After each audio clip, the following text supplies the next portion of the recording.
Imagine looking under a parked car on a rainy evening and meeting a pair of wide, terrified eyes. The cat, huddled against the cold tire, is soaking wet, shivering and covered in street mud. But as you shine your phone's flashlight, you notice something important. Around his neck is a faded, neatly buckled blue collar. This is not a street cat born to the concrete. This is a beloved family member who has lost his way. We named him Choco because of the rich brown patches on his soft coat, and from the moment we coaxed him into a warm carrier, a heavy, silent clock began to tick.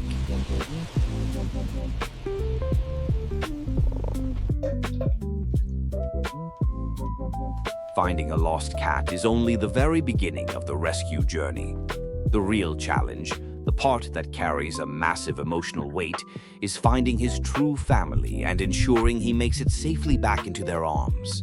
When you bring a cat like Choco into your home, you can see the profound confusion in his body language.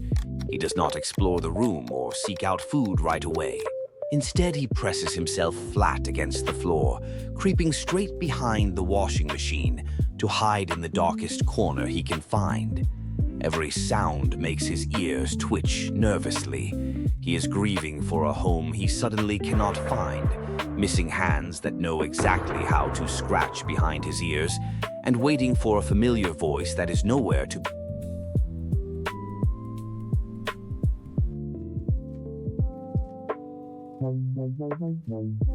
be heard. As a rescuer or a finder, you feel an overwhelming urge to fix this immediately. You want to post a picture online, find the owner by tomorrow, and hand him back. But this rush to reunite is exactly where tragedy can strike. The harsh reality of animal rescue is that the world is not always kind, and not everyone who steps forward to claim a beautiful, vulnerable cat like Choco has good intentions. This is the first and most dangerous mistake people make, assuming that anyone who says, "That is my cat," is telling the truth. Opportunists, pet flippers, and even people looking for animals to harm often scour lost and found pages. If you simply hand over a terrified animal to the first person who sends a convincing message, you might be sentencing that cat to a fate worse than staying on the street.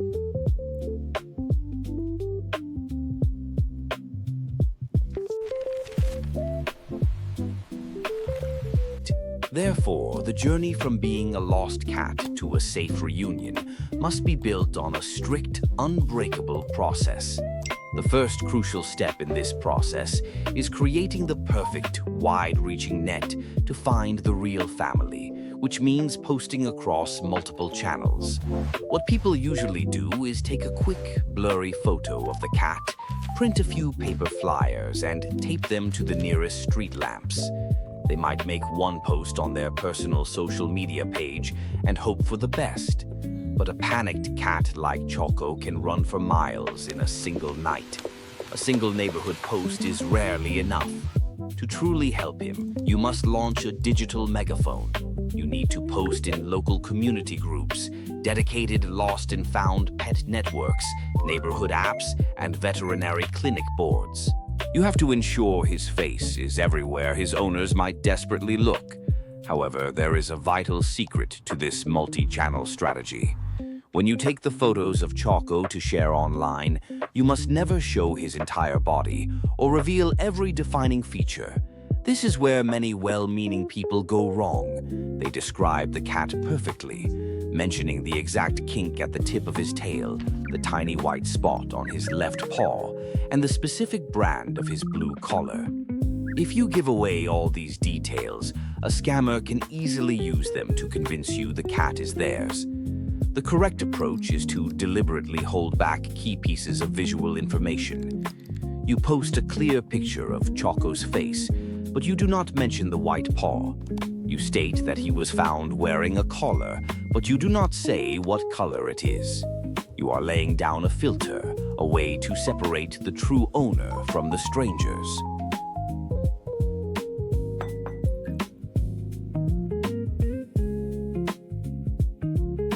Once the posts are live, the messages will inevitably start coming in.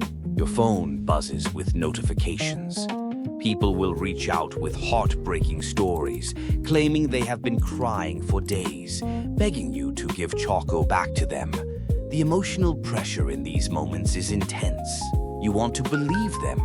You want Choco's stress to end.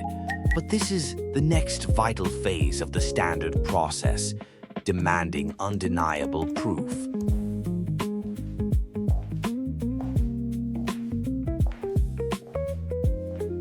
You cannot rely on emotion, tears, or long stories. You must rely on hard historical evidence. When someone claims Choco belongs to them, the immediate requirement is to ask for old photographs and veterinary records. What you are looking for is a timeline of care. A true owner will not just have one blurry photo from last week.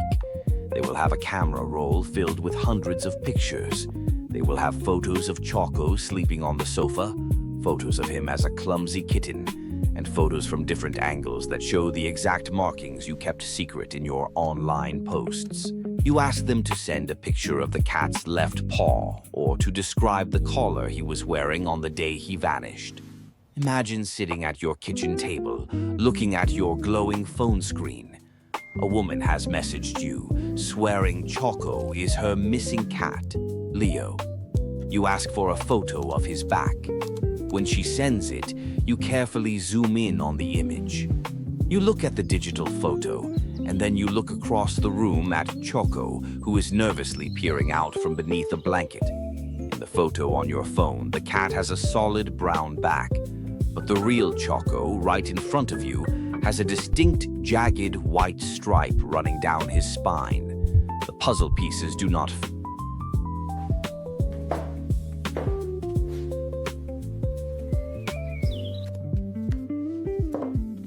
fit. Your heart sinks a little, but you also feel a surge of protective relief. The system worked. You just saved Choco from going into the wrong hands, protecting him from a stranger who was trying to claim a life that did not belong to them. You must repeat this emotional screening process, standing firm against angry or manipulative messages until the evidence is absolute.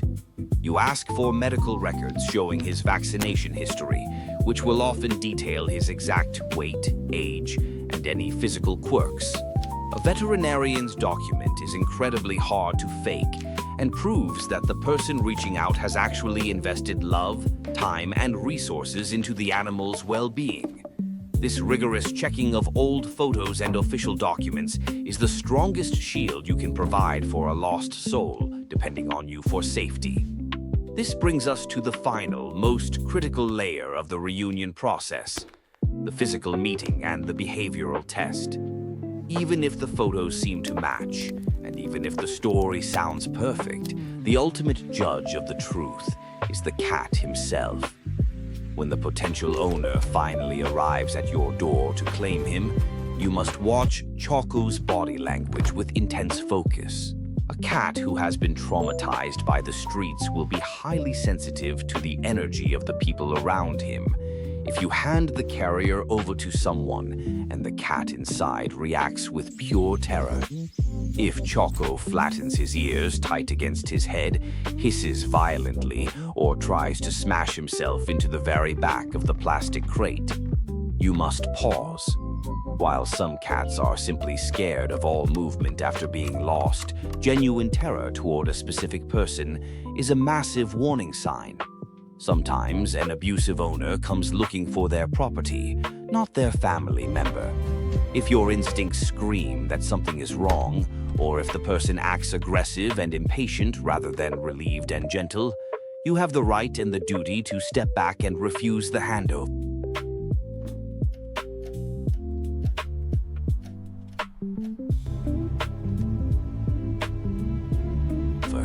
But a true reunion looks entirely different. It is an emotional, physical transformation that is impossible to fake. When the right person walks into the room, they do not just reach for the cat. They usually drop to their knees. They speak in a very specific, soft tone, using nicknames that were never mentioned in any online post. This is the moment you watch Choco. Imagine the scene in your living room. Choco has been hiding under the sofa for 3 days, refusing to let anyone touch him, eating only when the house is completely silent. But then a tired-looking man walks through your front door. The man kneels on the carpet and softly calls out a silly, gentle nickname. Instantly, from the shadows beneath the furniture, there is a shift. Choco's ears rotate forward. The wide, dilated pupils of fear begin to soften.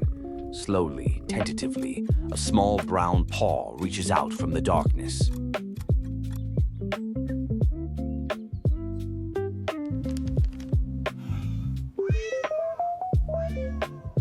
Choco steps into the light. He does not cower. He lets out a tiny, hoarse meow, a sound of recognition, of exhaustion, and of profound relief. He walks straight toward the man, leaning his entire body weight into the man's outstretched hand, pushing his forehead against the man's palm. His tail, which has been tucked between his legs in terror since the rainy night you found him, slowly rises into the air, curling at the tip. The man is crying, burying his face in Choco's fur, and Choco begins to purr loudly, a deep rumbling vibration that fills the quiet room.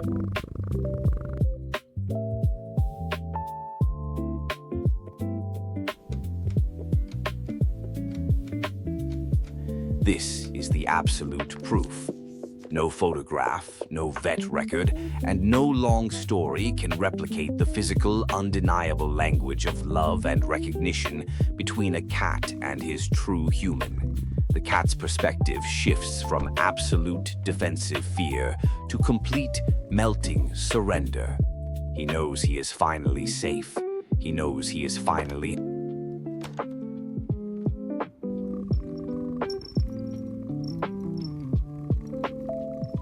home.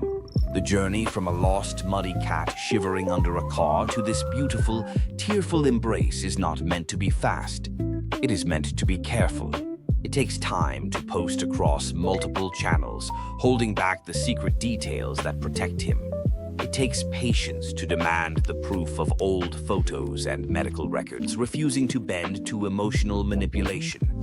It takes courage to stand between a vulnerable animal and the wrong person. By following this standard, evidence-based process, you are doing so much more than just cleaning up a stray cat. You are acting as a vital bridge between despair and joy. You are honoring the deep, invisible bond that ties a family to their pet. When you do it right, when you take the time to verify, screen, and protect, you do not just save an animal from the streets. You restore a broken family, and you give a lost soul like Choco the greatest gift of all. His own life, exactly as he remembers it, safe and secure forever.